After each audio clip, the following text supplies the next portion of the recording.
And I agree with Apex saying that, Roma had the mentality that Inter lacked in this game. Inter played well, but they did look weak. I think Anthony mentioned it as well. They looked weak. And when that goal happened, it's just hearts are dropping. Inzaghi's, I mean, but they played well. That's a crazy part. It's individual errors by Inter that cost them the game. As a whole, Roma played much better, and we're together all the time. Well, Inter can make these small little mistakes. Skriniar here, Barella there, little people, this and that. So it's frustrating, especially when Inter is struggling at the moment. To get out of a struggle, you all have to, do your part and play well. And instead of worrying what other people are doing, worry on your own game. And they're not doing that at the moment. And Roma, at least in this game, certainly did. I'm trying to determine here and it's hard for me to really say that Roma got lucky here today in this game. No. Because, they were all possessed. They certainly did well when they had their counter-attacking moments. I mean, the two goals were 2 of 3 chances on target. Inter could only get 2 shots on target. And this has been the problem with Inter this season. They're misfiring big time. They create a lot of chances, especially in possession, but they're not threatening the goalkeeper. So on the one end, I want to say that Inter are unlucky, but I said on the other end, I think that it's, Anthony points out to them being weak-minded. I don't see the killer mentality in this Inter team that I saw under Conte, that I saw I actually saw throughout last season under Inzaghi. I was going to see, they never really stopped. They fought all the way to the last day to try to beat out Milan for the title. But that killer instinct is missing. It's almost to the point where it's gone, and what's bringing that back? I mean, I think there's a lot to worry about here if you're an Inter supporter. Can't finish chances on the other end, can't even come close to finishing chances, creating chances, certainly. I mean, because the one goal they scored probably should have been saved. Making enough mistakes to give the game away. Usually it's through the middle third of the field where they get dispossessed. I mean, how many times are we seeing them getting countered? How many times are we, it happened in the derby. Çalhanoğlu losing possession to Tonali. This time they lose possession and Spinazzola goes the other way. You can really give this team a hard time if you create pressure in the middle third of the pitch because they're pressing. And you know what Inzaghi's doing? He's getting Dumfries high, okay? And he's getting his, and I think that Federico Di Marco probably not playing as high, in those moments of possession through the middle third of the field.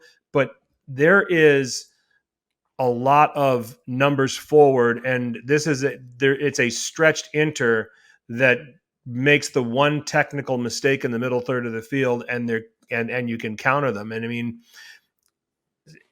and I think that this just adds another way, and I'm kind of getting long-winded here, but no, me, right? But I think this just adds another way that you can beat Inter. I think you've seen teams press them into conceding possession in their own third. But you can also, if you don't want to do that, you could really start to confront them, around midfield, and put them under pressure, force them into mistakes, and because they're going to commit them numbers forward and go the other way. And for those reasons, I think that this was a really well crafted game plan by Jose Mourinho. To get these 3 points. Yeah, I mean, going into this game, Inzaghi actually had the advantage, 3 wins over Mourinho while Mourinho had none. And so this is the first win, technically, even though he wasn't on the sideline, he was very instrumental in this, Mourinho was. And so it has fingerprints all over this. It was a masterclass performance tactic-wise because what have we been saying about Roma all season long? They create millions of chances and can't score goals. What did they do this game? They let the game come to them. They countered when they had the opportunities. Their opportunities were limited. They had like 10 shots in the game, maybe 3 shots on target. But they were clinical. And that's what we've been saying. sometimes you just need something like this to open up the work and get your confidence going. Because not that they weren't playing well, they just were not putting their chances away like Inter.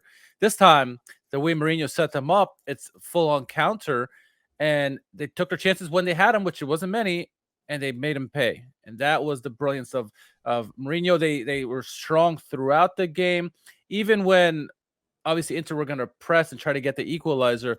Roma looked fairly comfortable, I thought. I know Mancini can be a liability sometimes, as can Ibanez. Yep. But they look solid. Chris Smalling was marshaling that defense. Matic and Cristante and the whole team really just doing really well to lock people up and force Inter to make these errors, individual errors that were costing them the game. Because it wasn't like Inter played bad. They played well. But Roma were, as a collective, the better team and deserved the win. Yeah.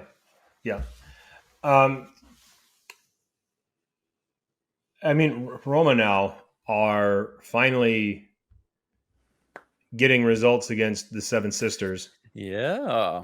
Took Mourinho to do that, right? Yep. They drew Juve.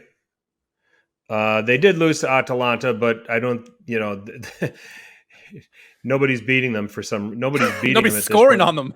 And that's just the problem. You got it. Nobody's scoring on them. Which can you believe we're saying that about? Can you believe that we're saying that about Atalanta after how they played last year? They have the best goals against by far in this league. It's crazy. Anyway.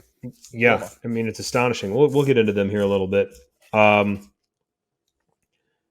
Has Mourinho turned this? I mean, I'm still haunted by the 4-0 loss to Udinese. Sure, but it's Udinese. They're good to everybody.